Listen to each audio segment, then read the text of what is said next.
السلام علیکم ناظرین، آپ دیکھ رہے ہیں زی ایچ انٹرٹینمنٹ، میں ہوں ظہیر احمد۔ ناظرین، جیسا کہ آپ بھی جانتے ہیں، خاص طور پہ جو وحید مراد صاحب کے مداح ہیں کہ ان کی برسی جو ہے وہ نومبر میں ہی ہوتی ہے، 23 نومبر کو۔ تو اس مہینے میں ہم ان کی 2-3 ویڈیوز کوشش کریں گے بنائیں، جس میں ان کی زندگی کے حوالے سے، ان کے فن کے حوالے سے، ان کی اداکاری کے حوالے سے مختلف جو پہلو ہیں اس کو ڈسکس کریں گے۔ آج کی اس ویڈیو میں ہم، کیونکہ آپ کو پتہ ہے کہ گانوں کے حوالے سے جو گانوں کی پکچرائزیشن تھی، وحید مراد صاحب کا کوئی ثانی نہیں تھا، ان کو ایک فن تھا، ایسا زبردست منفرد انداز تھا ان کا کہ جس کو آج تک کوئی چھو نہیں سکا، یا جس کو لوگوں نے کاپی کرنے کی بہت کوشش کی، لیکن ان کے جو گانوں کی پکچرائزیشن کا انداز تھا وہ بڑا ہی زبردست تھا اور دل کو بھا لینے والا تھا۔ ناظرین، ہم تھوڑے سے کچھ ایسے سانگز ان کے آپ کے لیے لے کے آئے ہیں جس میں ان کے پکچرائزیشن کے جو مختلف فن ہیں یا موڈز کہہ لیں آپ، اس کے ساتھ ہم آپ کو دکھائیں گے۔ اس میں ویسے تو کہا جاتا ہے کہ جتندر جس طرح ہیں وہ ان کو کاپی کرتے تھے، ان کا انداز اپناتے تھے۔ میں بے تحاشا اس قسم کے گانے ان کے آپ کو بتا سکتا ہوں۔ یہاں پہ بالکل جو ان کے ہاتھوں کی موومنٹ، ان کا جو فٹ ورک تھا جتندر کا، وہ تک کاپی کرتے تھے۔ جس طرح ویسے شاعر لودھی کے بارے میں کہا جاتا ہے نا کہ شاہ رخ خان کی طرح سانس لینے کی بھی کوشش کرتے ہیں، تو گانوں میں نہ صرف جتندر کاپی کرتے تھے بلکہ ان کے انداز کو، جس طرح کہا جاتا ہے کہ ایکٹنگ میں دلیپ کمار صاحب کے انداز کو چھو کے نظر انداز نہیں کیا جا سکتا۔ خود امیتابھ بچن صاحب نے ایک دفعہ کہا تھا کہ کوئی خود مانتا ہے اور کوئی نہیں بھی مانتا، لیکن جو ایکٹنگ کا انداز ہے، جو اس کے رموز و اوقاف کہتے ہیں یا ایچی بیچی کہتے ہیں، یا ایکٹنگ کی ABC جو کہتے ہیں، اس میں دلیپ کمار صاحب کو آپ ان سے بچ کے نکل نہیں سکتے کہیں نہ کہیں آپ کو۔ اسی طرح گانوں کا جو انداز ہے، اس میں وحید مراد صاحب کے بعد میں آنے والے جتنے اداکار ہیں، خواہ وہ پاکستان میں ہیں یا انڈیا میں ہیں، وہ ان کے انداز سے بچ کے نکلنا بہت مشکل ہے، کیونکہ اس سے پہلے جو وہاں پہ دیوانند صاحب تھے یا راج کپور تھے یا دلیپ کمار صاحب تھے، وہ ان کا گانوں کا جو پرانا انداز تھا، راج کپور صاحب تو خیر وہ چارلی چپلن سٹائل سے ہی کرتے تھے، دلیپ کمار صاحب جو تھے وہ ان کا بھی گانوں کا جو اپنا انداز تھا، اس کو کتنا اچھا تھا کتنا برا تھا گانوں میں، وہ اس کے اوپر بحث ہو سکتی ہے، لیکن جو وحید مراد صاحب نے آ کے اپنا منفرد انداز دیا گانوں میں، میرے خیال میں اس کے بعد لوگوں نے اس کو کاپی کیا، اس کو فالو کرنے کی کوشش کی۔ بلیک اینڈ وائٹ گانے تو ناظرین وحید مراد صاحب کے ایک سے ایک ہیں، جس میں وہ بہت زیادہ خوبصورت بھی تھے، اسمارٹ بھی تھے، لیکن ایک فلم آئی تھی سہیلی، لیٹ فلم تھی، لیٹر اس میں 77 یا 78 کی فلم ہے، اس میں گانا تھا آواز وہ جادو سا جگاتی ہوئی آواز، آواز وہ جادو سا جگاتی ہوئی آواز، محفل کے اندر ہے، جس میں شبنم ارانی بھی بیٹھے ہوئے ہیں، باقی لوگ بھی بیٹھے ہیں، یہ شاعر ہوتے ہیں یا گانے لکھتے ہیں، جو بھی گاتے ہیں۔ اس گانے کو اتنا خوبصورت پکچرائز کروایا گیا ہے، گانے کے حالانکہ 4 سٹینزز ہیں، گانا چھوٹا نہیں ہے، اور گانے کے اندر ریپیٹیشن جو ہوتی ہے کہ کس انداز سے کو کتنا ریپیٹ کرنا ہے، آپ اس اتنے لمبے گانے کو اگر بار بار بھی سنیں تو آپ کو ریپیٹیشن کم ہی نظر آئے گی کسی ایک انداز سے۔ تو بہت ہی شاندار اس گانے کو پکچرائز کیا گیا، خاص طور پہ جہاں پہ اسد امانت علی خان نے گانا گایا ہے، وحید مراد صاحب بہت ہی خوبصورت پکچرائز کرایا ہے، جہاں پہ وہ کہتے ہیں کہ بلبل کے چہکنے کی صدا ہم نے سنی ہے، بلبل کے چہکنے کی صدا ہم نے سنی ہے، شیشوں کے کھنکنے کی صدا ہم نے سنی ہے۔ وہ اتنے خوبصورت انداز سے اس کو کہا ہے۔ بعد میں خیالوں میں ایک سٹینزا باغ کے اندر بھی، اس میں بھی تھوڑا سا پیچھے جاتے ہیں پھر آگے جاتے ہیں وحید مراد، میں کہتا ہوں کہ کمال کمال کمال ہے۔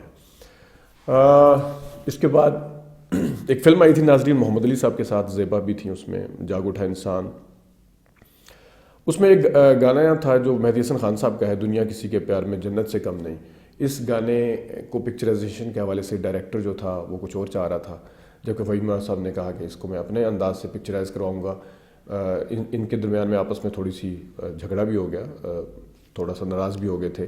تو جس وقت ہدایت کار نے دیکھا کہ وحید مراد صاحب ناراض ہو گئے ہیں یا انہوں نے پھر اس کو شوٹ تو کرنا ہی تھا، تو انہوں نے کہا ٹھیک ہے جی، آپ اپنے انداز سے اس کو پکچرائز کروا لیں۔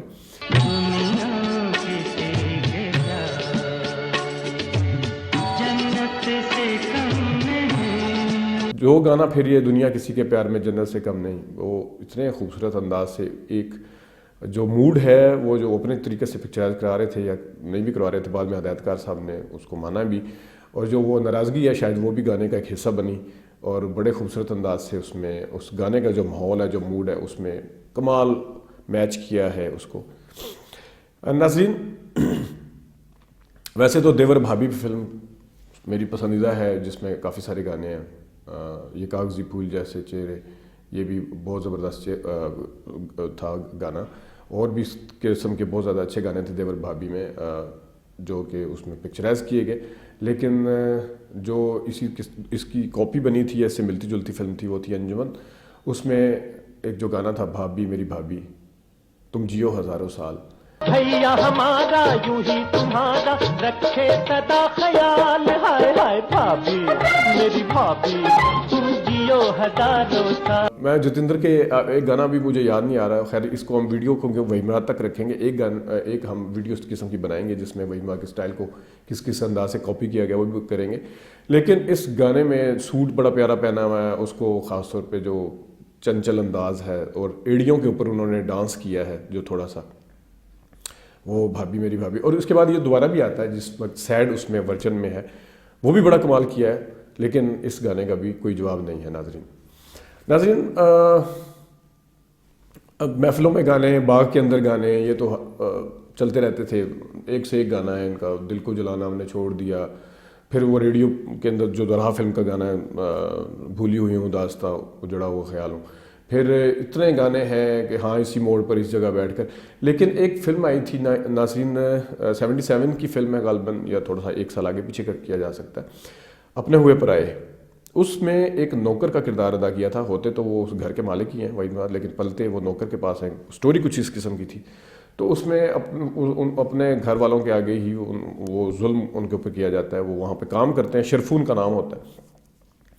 اس میں گانا ایک میں ہی برا ہوں باقی سب لوگ اچھے ہیں، میں احمد رشید ویسے چنچل گانے بھی بڑے شوق سے گاتے تھے اور بڑے اچھے گاتے تھے، کوکو کورینا ٹائپ بھی، لیکن جو اس میں احمد رشید نے تو گایا گیا، لیکن جو وحید مراد صاحب نے اس کی پکچرائزیشن میں حق ادا کیا، آنسوؤں کے ساتھ روتے ہوئے، ایک میں ہی برا ہوں لمبا گانا ہے، لیکن اس کے اندر بھی اس کا میوزک بھی بہت اچھا ہے، اور اس میں ان کی پکچرائزیشن خاص طور پہ انہوں نے سائڈ پہ وہ ایک جس طرح وہ نوکر اکثر رومال سا ڈال کے رکھتے ہیں، مونچھیں بھی لگائی تھی اس میں، تو وہ گانے کی وہ بھی میرا فیوریٹ ہے، بہت ہی اچھا پکچرائز کروایا گیا ناظرین، اس کو میں کہتا ہوں زبردست ہے۔ ایک میں ہی برا ہوں باقی سب لوگ اچھے ہیں۔ محفلوں کے اندر گانے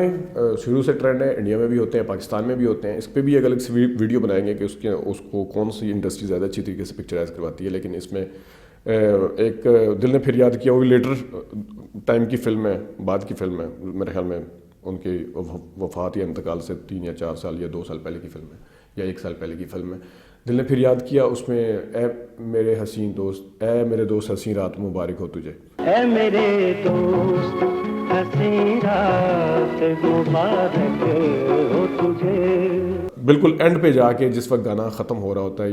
معاف کرنا بڑی کمزور ہے آنکھیں یہ چھلک جاتی ہیں، وہ معاف کرنا بڑی کمزور ہیں آنکھیں میری، اس میں بھی بڑے خوبصورت انداز سے اس کو پکچرائز کروایا گیا ہے، میں کہتا ہوں کہ کمال کیا اس میں۔ پھر ڈرنک ہو کے گانے میں جس طرح جو درد ملا اپنوں سے ملا